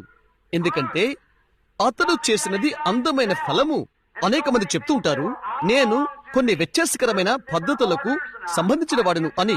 నేను రెడ్ క్రాస్ ఇచ్చుచున్నాను, ధర్మపీఠానికి ఇచ్చుచున్నాను, నేను సంఘాలకు నేను స్తోమత్తు ఇచ్చుచున్నాను. దాన్ని గురించి ఏంటి సహోదరుడు అబ్రహాం? అది మంచిదే. అయితే ఒక్కడు తిరిగి జన్మించదే గాని దేవుని రాజ్యములో మరో విధముగా ప్రవేశించలేడు. ఇది గమనించు. ఆ దాన ధర్మాలు మంచివే, దేవుడు సిద్ధపరిచిన మార్గం అది కాదు. కయ్యూను తన సొంత మార్గాన వచ్చాడు. రాత్రి అనేకులు వారి సొంత మార్గాల గుండా వచ్చుచున్నారు. నీవు దాన్ని తర్కము చేయలేవు. ఎందుకనగా నీ తర్కములు అనర్హమైనవి. దాని గురించి తర్కించుటకు నీవు యోగ్యుడువు కాదు. దానిని గురించి నీవు తర్కిస్తే అది విశ్వాసములకు సంబంధించినది కాదు. నీ విశ్వాసం చేతనే అది అర్పణ చేయవలసి ఉన్నది. సహోదరు అబ్రహాం, నేనెక్కడికి వెళ్లిపోయి పరిశుద్ధాత్మను పొందుకుని వారిలోని ఒకరి వలె ఉండాలని అర్థమా? వారిలో ఒకరి వలె నీ ఉండాలని అనుకుంటే అలాగే ఉండు. అంతే. అవునండి, అంతే. నయమాను అదే కలిగి ఉండెను. దేవుడు ప్రవక్తతో చెప్పాడు, అతనికి చెప్పు, వెళ్ళి 7 మార్లు మునుగుమను. ఈ నీళ్లు మంచివి, శుద్ధమైనవి కావా? అయితే అది ఆ యోర్దాను నది జలమై ఉన్నది.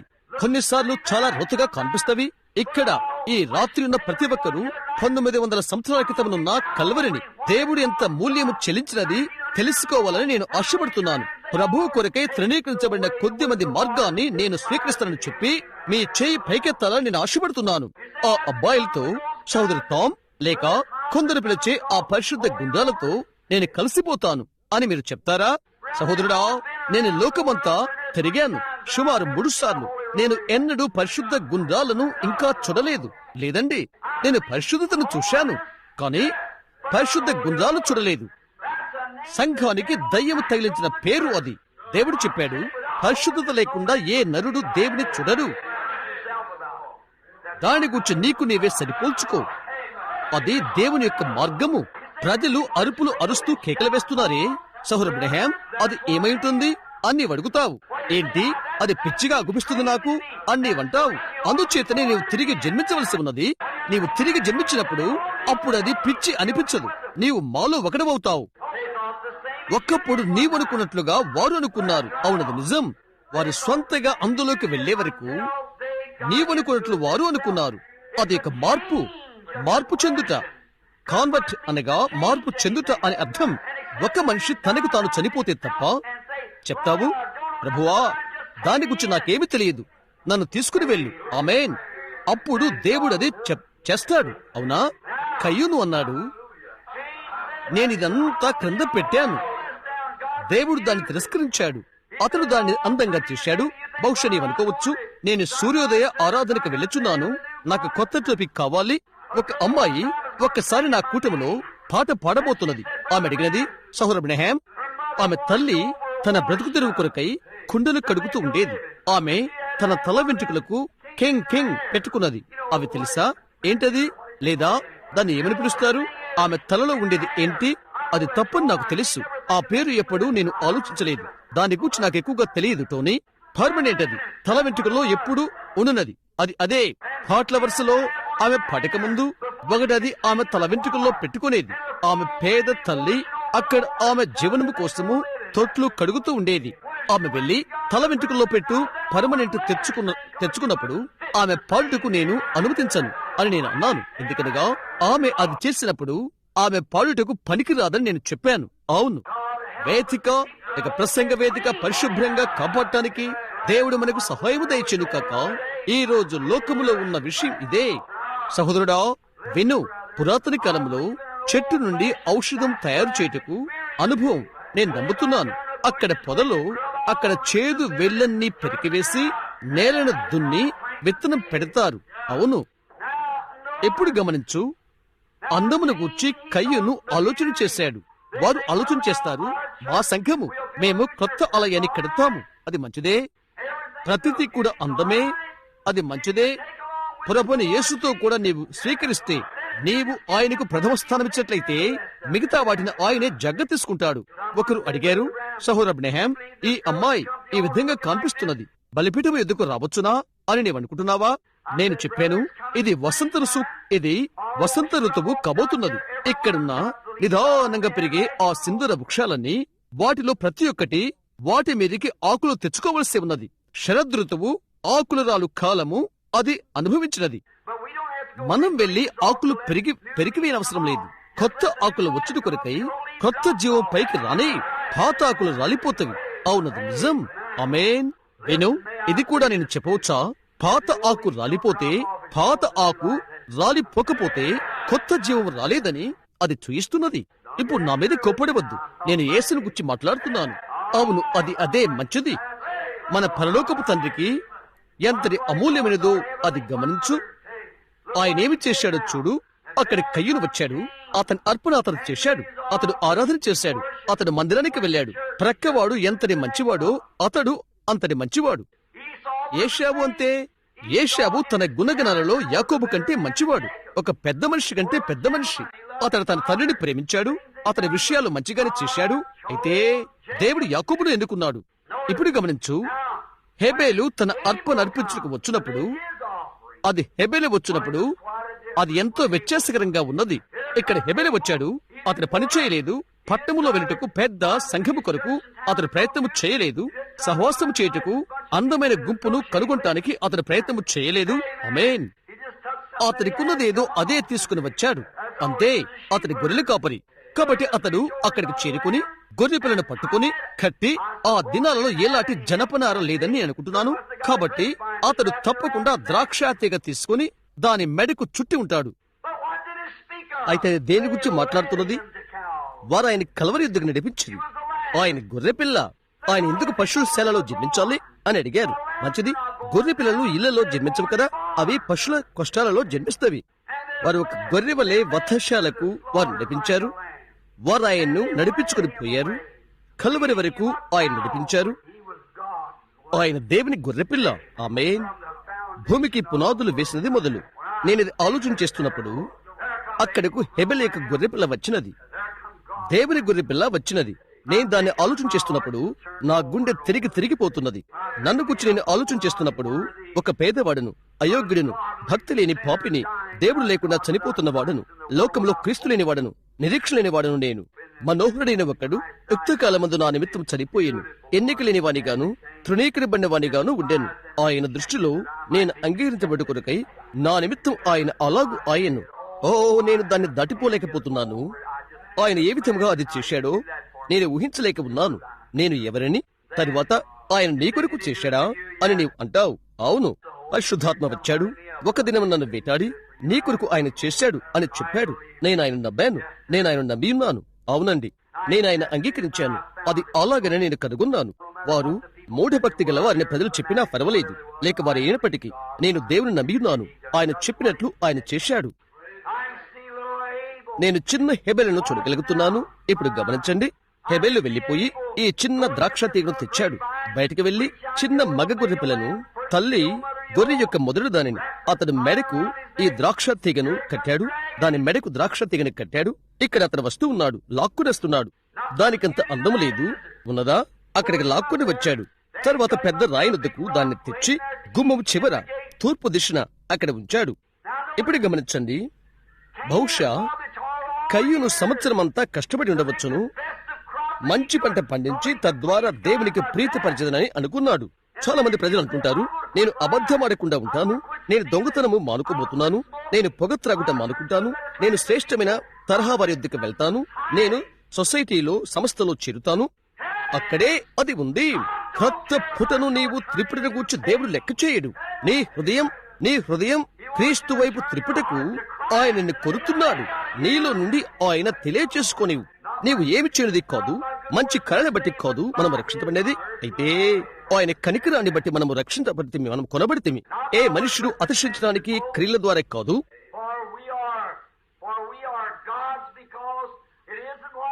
నేను ఏమై ఉన్నదని కాదు, అది నేనేది చేసినది అని కాదు, నేను కాదు, అది దేవునిలో క్రీస్తు నాకై నీకై ఏమి చేసినది. గమనించు, అందమైన పులిక ఇక్కడ అతడు వచ్చుచున్నాడు. చిన్న గొర్రె పిల్లను లాక్కుంటూ ఈడ్చుకుంటూ తెస్తున్నాడు. నేను ఇలాగ ఊహిస్తున్నాను, ఆ చిన్నది పడిపోతున్నది.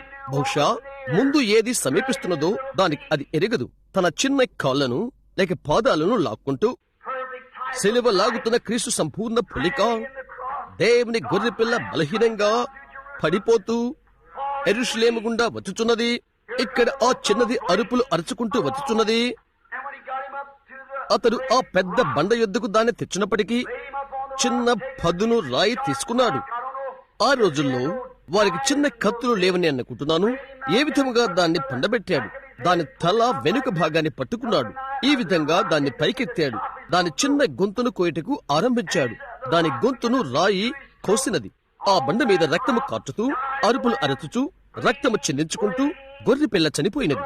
దాని ధమని శుద్ధ రక్త నాలికలు తెగిపోయినవి. రక్తమంతా చిమ్ముకున్నది. దాని తెల్లని చిన్న ఉన్ని రక్తముతో ఎర్రగా అయిపోయినది. దేవుడు పరలోకం నుండి అది చూచి, అదే ఇప్పుడు నీవు పొందుకున్నావు, అదే దారి. రక్తము తన చిన్న రక్త నాళముల గుండా జల్లున చిమ్ముకుంటూ వస్తున్నది. అది ఏంటి? దేవుని కుమారుడు 1900 ఇంకా కొన్ని సంవత్సరాల క్రితము ఈ మధ్యాహ్న వేళ ఆయన చెరసాల నుండి నడిపించబడ్డాడు. ఆయన న్యాయపీఠం యుద్ధకు నడిపించబడ్డాడు.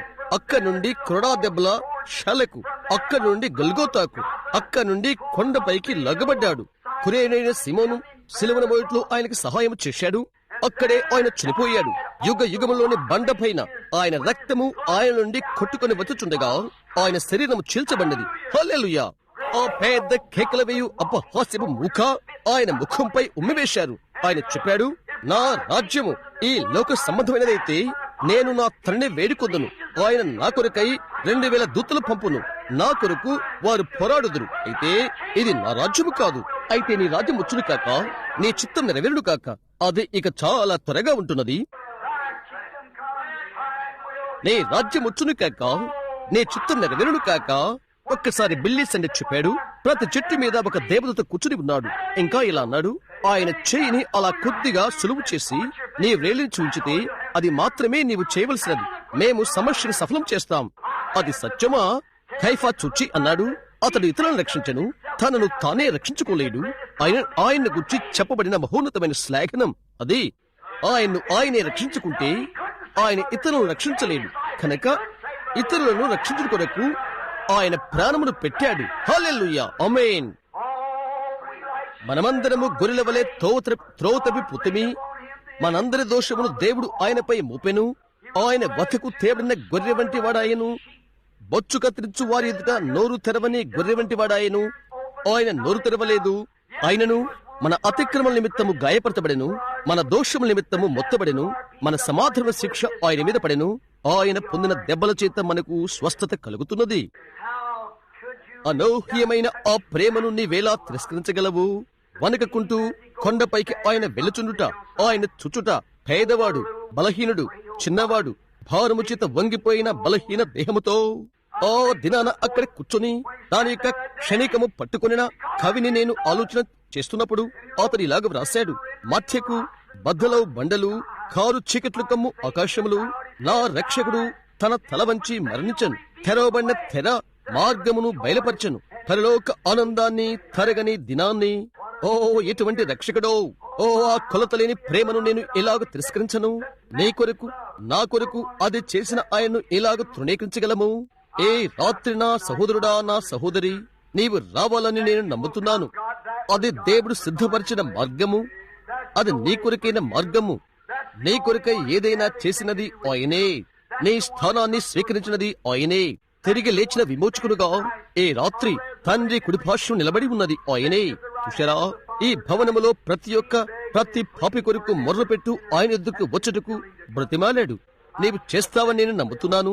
నీవు ఈ ఈస్టర్ దాటకుండా ఉంటావని నేను నమ్ముతున్నాను. స్నేహితులారా, మనము రహదారి చివరన ఉన్నాము. అలాగూ మనమున్నామని నా నిండు హృదయముతో నమ్ముతున్నాను. మనము రహదారి చివరన క్రింద ఉన్నాము. ప్రభు అని యేసు మిమ్ము దీవించును కాక. ఆయన యందు మిమ్మల్ని నూతన సృష్టిగా చేయును కాక. అది నా ప్రార్థన. ఆయన మిమ్ము నడిపించును కాక. బైబిల్ గ్రంథములో గుడ్డివాడైన ఒక పెద్దవాడు ఉన్నాడు. అతని యొక్క పేరు బర్తిమయి. ఆ పెద్దవాడిన బర్తిమయికి 2 చిన్న పావురు పిల్లలున్నవి. చరిత్ర ద్వారా మనకది చెప్పబడినది. ఈ 2 చిన్న పావురు పిల్లలు అక్కడ కూర్చుని ఒకటికొకటి మొగ్గలు వేస్తుండేవి. అతడు తన పాత్ర పట్టుకుని ఉండేవాడు. దానిని వచ్చే ప్రజలు ఈ చిన్న గువ్వలు మొగ్గలు వేయటం గమనించి గుడ్డి భిక్షకుడికి డబ్బు నాణేలు వేసినవారు. అతని వివాహమైన వాడు చిన్న బాలిక అతనికి ఉన్నది. అతని బ్రతుకులో ఎన్నడూ ఆ చిన్న అమ్మాయిని చూడలేదు. ఆమె సుమారు 12-14 సంవత్సరాల వయస్కురాలు. ఆ వయస్సులోనే జీవితంలో మనం ప్రవేశించేది. ఒకరోజు రాత్రి అతని యొక్క చిన్న బాలిక జబ్బు పడిపోయినది. అతడు ప్రభు దగ్గరకు వెళ్ళాడు. అతను అడిగాడు, నా యొక్క చిన్న బిడ్డను ప్రభువా ఇప్పుడే నీవు స్వస్థపరిచినట్లయితే రేపు నా 2 పావురములను నీకు అర్పణ చేస్తాను. కనుక ప్రభువు అతని చిన్న బాలికను స్వస్థపరిచాడు. అతడు 2 పావురములను అర్పణ చేశాడు. మొదటి విషయం ఏంటో తెలుసా? అతని ప్రియమైన భార్య జబ్బు పడినది. ఆమె చనిపోతుందని అనుకున్నారు. కాబట్టి ఆ రాత్రి వేళ అతని ప్రభు వద్దకు వెళ్లి అతని ఇంటి గోడ ప్రక్కకు వెళ్ళాడు. పొలములో మోకరించి, దేవా నా భార్య యొక్క ప్రాణాన్ని పొడిగిస్తే రేపు నా గొర్రె పిల్లను నీకు అర్పణ చేస్తాను. ఈ రోజుల్లో గుడ్డి వారిని కుక్క నడిపించడం మీరు చూస్తున్నారు. వారిని నడిపించడానికి వారు కుక్కలను తర్బీతిస్తారు. వారి యొక్క దినాల్లో ప్రజలు నడిపించడానికి గొర్రెలకు తర్బీతిస్తారు. కనుక అతని చుట్టూ నడిపించేది గొర్రెపిల్ల.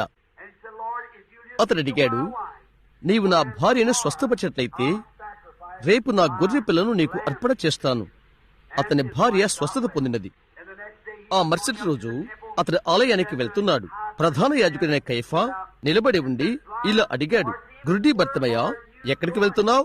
అతడు అన్నాడు, ఓ ప్రధాన యాజకా, నా గొర్రె పిల్లను అర్పించుటకు నేను ఆలయానికి వెళ్తున్నాను. నేను ప్రభుకు వాగ్దానం చేసుకున్నాను, ఆయన నా భార్యను స్వస్థపరిచినట్లయితే నా గొర్రె పిల్లను నేను అర్పిస్తానని. అతడన్నాడు, నీవు ఆ గొర్రె పిల్లను ఇవ్వలేవు భర్తమయ్య, ఎందుకనగా ఆ గొర్రె పిల్ల నీ కళ్ళు. అన్నాడు, నేను నీకు కొంత డబ్బు ఇస్తాను. ఆలయంలో అమ్మేవారి యొద్దకు వెళ్లి నీకొక గొర్రె పిల్లను కొను. భర్తమయ్య అన్నాడు, ఓ ప్రధాన యాజకా, నేను గొర్రె పిల్లను ఇచ్చదనని దేవునికి వాగ్దానం చేయలేదు. ఈ గొర్రె పిల్లనే ఇస్తానని నేను ఆయనకు వాగ్దానం చేశాను. నీవు అలాంటి వాగ్దానం చేస్తావో లేదోనని నేను ఆశ్చర్యపోతున్నాను. సమస్త సమృద్ధి గల ఆ గొర్రె పిల్లను ఈ రాత్రి నీవు చూచినట్లయితే ఆలోచన చేయి. ప్రభువా, నీవు నన్ను స్వస్థపరిచినట్లయితే నేను నిన్ను సేవిస్తానని నేను వాగ్దానం చేస్తున్నాను. నేను చేయగలిగిందంతా చేస్తాను. నీవు నా బిడ్డను బ్రతికించినట్లయితే, లేక నీవు అక్కడి నిలబడి ఉండగా నీ తల్లి లేక నీవు ప్రేమించిన ఒకరు సమాధిలో పెట్టబోతున్నారు. ఓ దేవా, నేను వారిని కలుసుకుంటాను. అది నీ భావమో కాదోనని నేను ఆశ్చర్యపడుతున్నాను. నీవు వాగ్దానం చేసినది నీవు నెరవేర్చకుండా ఈ ఈస్టర్ దాటబోతున్నావు అని నేను ఆశ్చర్యపోతున్నాను. అతడు వెళ్లిపోయి తన గొర్రె పిల్లను అర్పణ చేశాడు. తిరిగి వస్తున్నాడు. ఒకరు అతను నడిపించుచున్నారు. తర్వాత అతను అన్నాడు, అతను తిరిగి వచ్చుచున్నప్పుడు, భర్తమయ్యా, నీవది చేయకూడదు. అతని గొర్రె పిల్లను పట్టుకొంటకు వెళ్లిన యాజకుడు అన్నాడు, నీవది తీసుకో, లేక ఈ గొర్రె పిల్లను అర్పణ చేయలేవు అన్నాడు. గుడ్డి భర్తమయ్యా, ఆ గొర్రె పిల్ల నీ కన్నులు తెలుసా? అవును, నాకు తెలుసు. అయితే నేను దేవునికి వాగ్దానం చేశాను, గుడ్డి భర్తయ్యే కన్నులకు దేవుడే గొర్రె పిల్లను సంశుద్ధము చేయును. కొద్ది కాలమైన తర్వాత ఒకానొక దినాన పొలములో అతడు వణికిపోతున్నాడు. వారొక ధ్వని విన్నారు. గుడ్డి భర్తయ్యే కన్నులకు దేవుడొక గొర్రె పిల్లను సిద్ధపరిచాడు. వీధిలో గుండా ఆయన వచ్చాడు. అతను అడిగాడు, ఏంటి శబ్దమంతా? ఆయన ఎక్కడుంటాడో అక్కడ శబ్దముంటున్నది. ఈ శబ్దమంతా ఏంటి?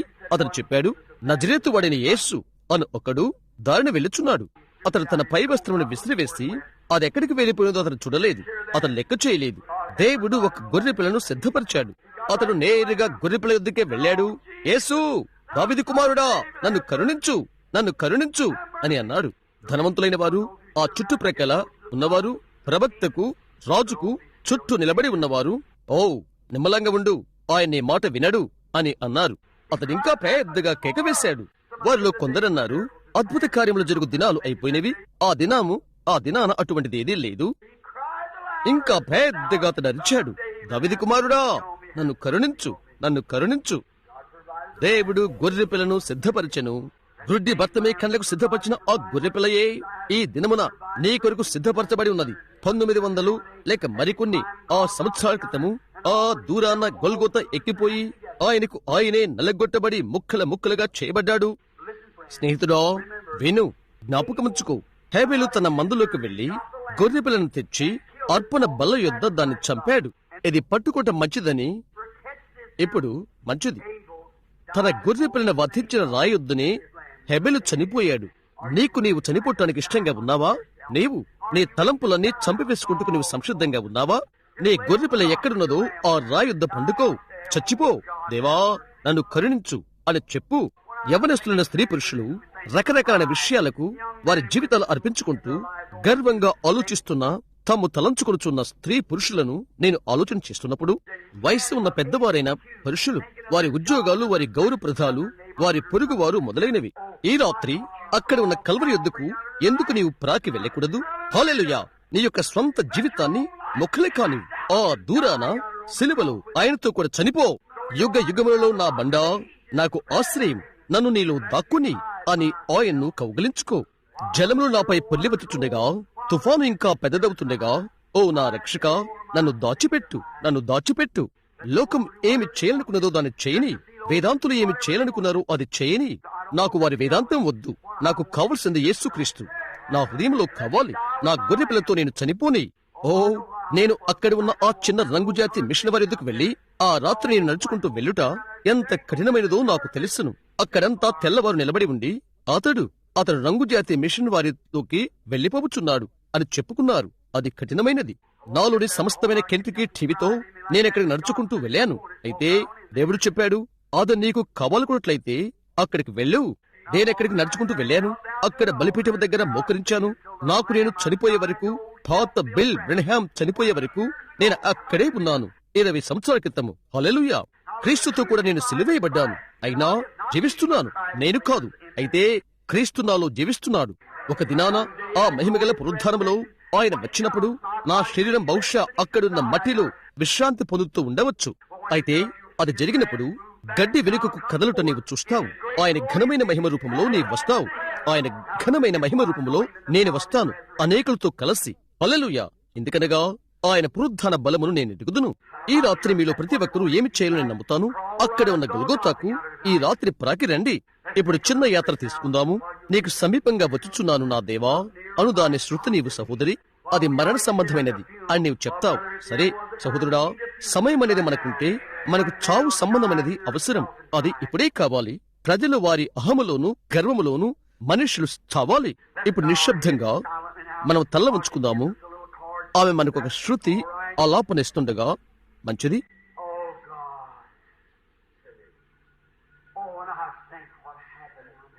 ఓ దేవా, అక్కడ దూరాన ఏమి జరిగినదో నేను తలస్తుండగా చివరికి నా ఎముకలు అదరుచున్నవి తలంపు కొరకై. నేనా గొర్రెపిల్లను తలస్తుండగా వారు ఆయనకు ముక్కల ముక్కలుగా నొక్కి పెడుతుండగా అవును, ఆయన తలపైన ముళ్ళు పెట్టి ఒత్తుతున్నారు. సైనికులు ఆయన ముఖంపై ఉమ్మివేసి, యూదుల రాజా ఒకటి చేయి అని అంటున్నారు. ఆయన ప్రవక్తలకు ప్రవక్తయుండెను. వారు ఆయన తలకు గుడ్డపేలిక కట్టి ఆయన్ను రెల్లుతో తలపై కొట్టి, ఇప్పుడు ప్రవచించు, నిన్ను కొట్టిందెవరో చెప్పు. అయితే ప్రవక్త చెప్పినాడు, ఆయన నోరు తెరవకుండెను. ఆయనది చెప్పడు. ఆయన చేతులను కట్టి ఆయన బంధించారు, నిలబెట్టారు. పెద్ద కొరడా పట్టుకుని ఆయన వీపులో గుండా ఆయన ప్రశస్తమైన ప్రక్కటెముకలు కాన్పిస్తుండగా ఆయన్ని కొట్టారు.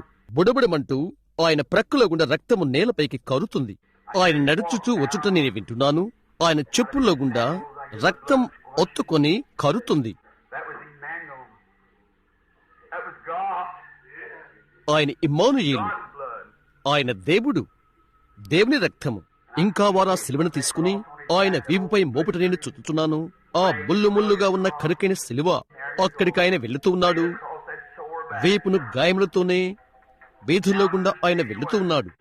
పెద్దగా అరుపులు అరుస్తున్న గుంపు నవ్వుతూ ఆయన ఎగతాళి చేస్తున్నారు. అక్కడ ప్రవక్త వెళుతున్నాడు.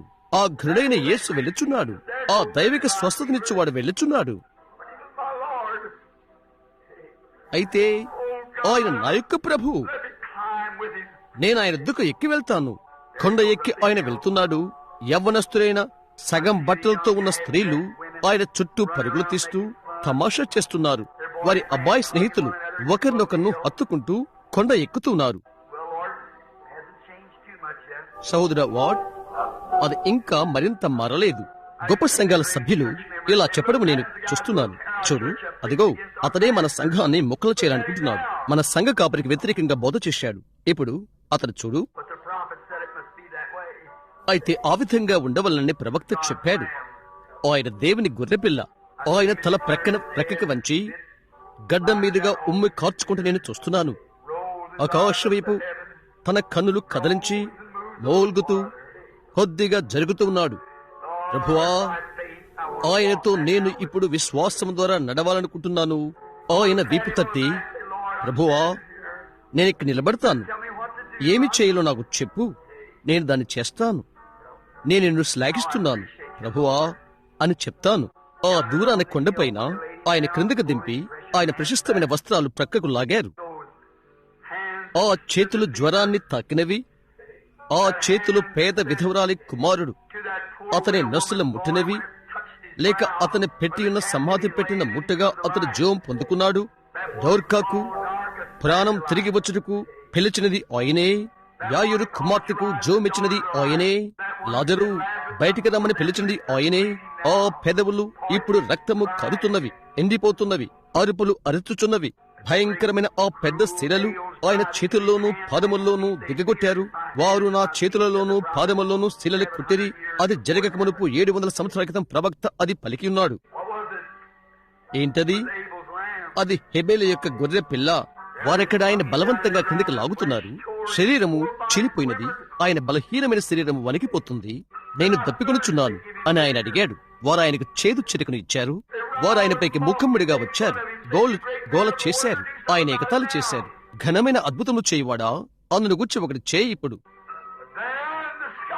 అప్పుడు మేఘాలు చీకట్లు కమ్ముకున్నవి, మెరుపులు ఆరంభమైనవి. దేవుడు ఆయన ముఖమును దాల్చుకున్నాడు. ఆయన ఇక అక్కడ నిలబడలేకపోయాడు. ఓ దేవా, పాపమెంతటి క్రూరమైనదో, ఎంతటి క్రూరమైనదో, ఎంతటి క్రూరమైనదో.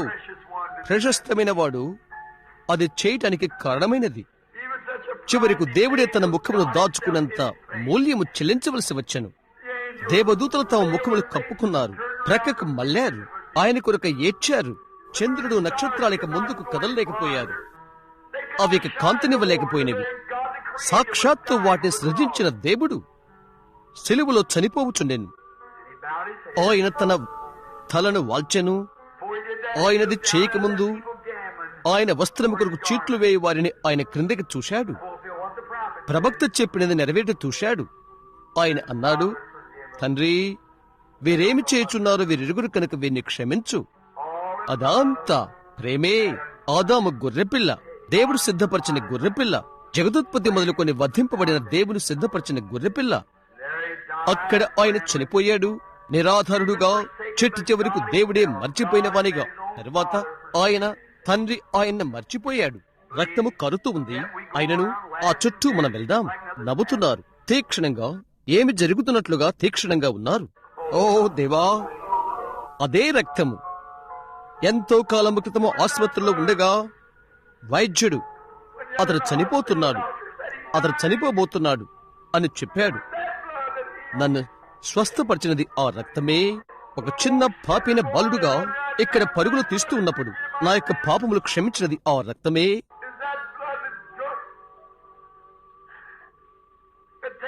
నేను నివాసముంటున్న చెడు నుండి నన్ను బయటకు తీసి నీ కుమారుడిగా చేసినది ఆ యొక్క రక్తమే.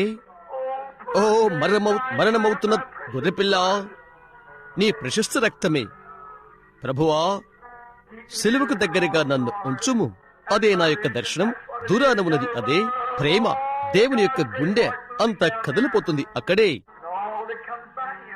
ఆయన ద్వారా వచ్చు సమస్తమును తృణీకరించబడదు. వారందరూ నిత్యజీవం పొందుకుంటారు. నా దగ్గరికి వచ్చు వాడిని ఎంత మాత్రం కూడా త్రోసివేయను. దేవా, ప్రతి ఒక్క వ్యక్తి వారి మనస్సులో ఇలాగ తలంచుచు ఇంటికి వెళ్ళదురు కాక. ఎటువంటి అర్పణ ఇది! విమోచించుటకు ఎంత ఖర్చైనది! దేవుడెంత మూల్యం చెల్లించాడు! మనమేమీ మూల్యం చెల్లించలేదు. అది దేవుని కుమారునే వెలగా చెల్లించాడు. దేవునికది ఎంతో మహోన్నతమైన మూల్యం లేక ధర. దాని విలువ క్రీస్తు యొక్క స్వంత ప్రాణమే. ఆయన షారును రోజా. అయితే రోజాల నుండి నీవు పరిమళ తైలమును తీయాలంటే దానిని నీవు నలపవలెను. 33.5 సంవత్సరముల యవ్వన పురుషునిగా ఆయన రమ్యమైన ప్రాణము నలపబడెను మనం బ్రతుకుడు కొరకై. నా దేవా, నీవు సమీపంగా రానివు. ప్రభువా, నాకు సమీపంగా రండి, నాకు సమీపంగా రండి. ప్రభువా, ఈ రహదారి చివరికి నేను వచ్చినప్పటికీ నా జీవితం ముగుస్తున్నది. అక్కడ నాకై చనిపోయిన ఆయన అప్పుడు నాకు సమీపంగా వచ్చును కాక. ఇక్కడ ఉన్న అందరూ అలాగ ఉందరు కాక. ప్రభువా, రేపు లేక ఎల్లుండి ఇక్కడ మందిరంలో కూర్చుండి వర్తమాన ప్రసంగం వినుచున్న ఒక స్త్రీ పాతిపెట్టబడును. ఆమెను గూర్చి నీవంతా ఎరిగి ఉన్నావు. ఆమె వచ్చి ఉంటే ఆమె క్షేమంగా ఉండను. ఆమె రాకపోతే ఆమె వెళ్ళిపోయినది. ఓ దేవా, కనికరము చూపండి. ఈ రాత్రి ప్రతి స్త్రీ, ప్రతి పురుషుడు భవనం విడిచి వారి గృహాలకు వెళ్తుండగా నా హస్తాలలో ఏమీ లేదు, నీ సిలువపైనే ఆనుకున్నాను అని భారముగా తలంచుకుంటూ వెళ్ళదురు కాక. ప్రతి ఒక్కరూ ఆ సిలువపై చనిపోదురు కాక. ప్రభువా, నేను ఈ ప్రసంగ వేదిక వద్ద ఉండగానే, ఈ గచ్చుతోనున్న నిలయంలో ఉండగానే నేను నా యొక్క జీవితాన్ని నీకు సమర్పణ చేసుకుంటున్నాను. నీవు నాకై చేసేదాని కొరకై నేను ధన్యవాదములు తెలుపుకుంటున్నాను.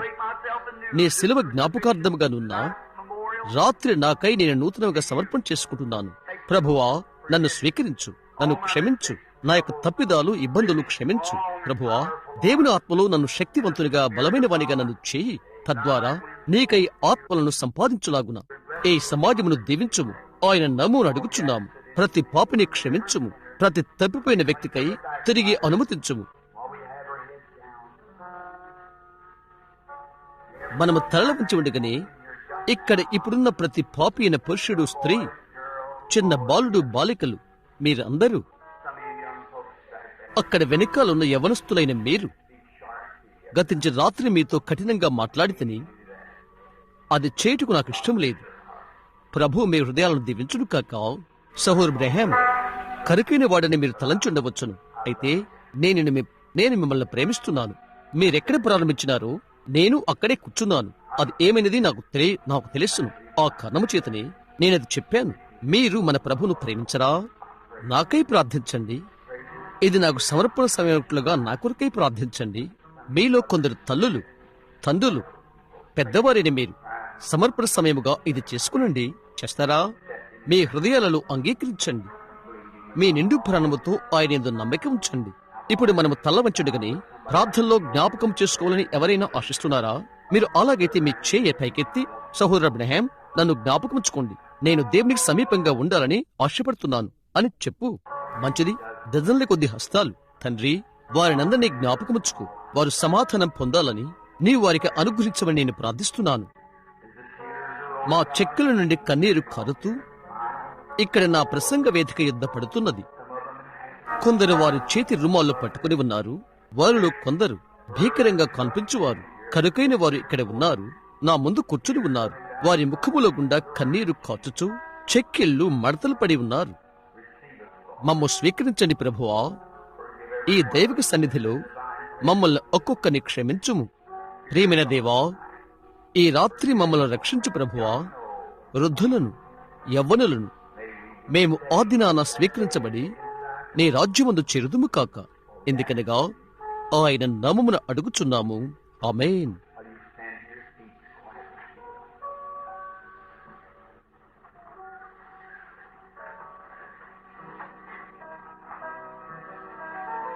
మీరు నిశ్శబ్దంగా నిలబడండి. తలలు వంచి ఉండండి.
నా దేవా, నా దేవా, నన్నేలా చేయి విడిచితివి? రండి ప్రభువా, ఈ హృదయాలను ఆశీర్వదించు. ఎవరితోనూ ఏమీ మాట్లాడకుండా గౌరవప్రదంగా నిశ్శబ్దంగా ఉంటారా? నిశ్శబ్దంగా భవనాన్ని విడిచి మీ ఇండ్లకు వెళ్ళండి.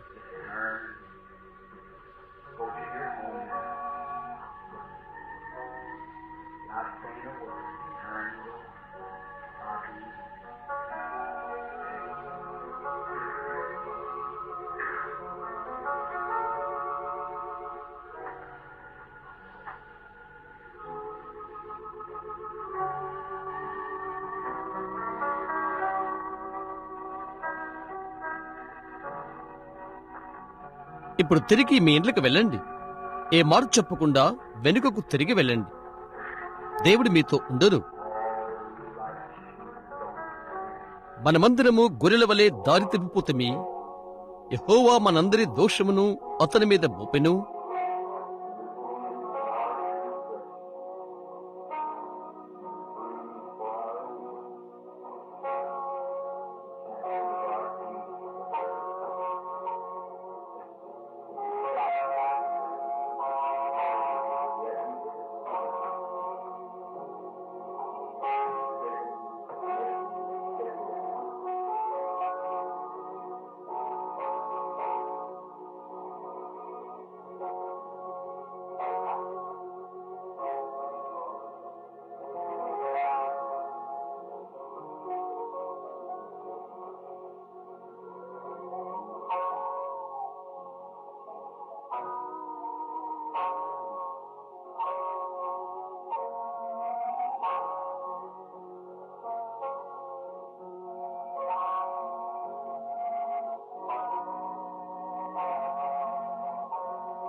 అయితే మన అతిక్రమల నిమిత్తము ఆయన గాయపరచబడెను, మన దోషులను బట్టి నలగొట్టబడెను. మన సమాధానార్థమైన శిక్ష ఆయన మీద పడెను. ఆయనను మొత్తబండి వానిగాను బాధింపబడిన వానిగాను మనం ఆయన ఎంచుతిమి.